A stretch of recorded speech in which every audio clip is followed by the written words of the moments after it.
స్వప్నంలోకి వెళ్ళిన తర్వాత జగత్తు లేదు, అందులో కూడా జగత్తున్నది, జగత్తు లేదనరాదు.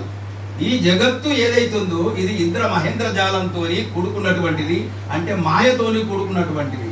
అందుకే ఈ మాయా జగములో మనము ఎలా ఉండాలా, ఎలా ప్రవర్తించాలా, సద్గురు ద్వారా విషయాలను మనం తెలుసుకోవాలి. ఏమిటి విషయాలు? నేనెవడను, నా నిజరూపం ఏమిటి అనే అంశాన్ని తెలుసుకుంటానికి కొరకే మన జన్మ వచ్చింది. ఈ జన్మ రావడము ఊరగని రాలే. మానవ జన్మ రావటము దుర్లభం, చాలా దుర్లభం. భగవంతుడు ఈ మానవ జన్మ ఎందుకు ఇచ్చిండు? నీ నిజరూపమును తెలుసుకుంటానికి కొరకు, నీ సత్వరూపమును. నీవు సత్వరూపమును తెలుసుకోలేక నీవు దీంట్లో వడిపోయి కొట్టుకుంటున్నావు, కొట్టుమిట్టాడుతున్నావు. అది సద్గురులు మనకు బోధించే అటువంటి విషయము. ఈ భారతదేశము లోపల గురువుల సాంప్రదాయం ఇప్పటిది కాదు, అనాది నుండి వస్తున్నది.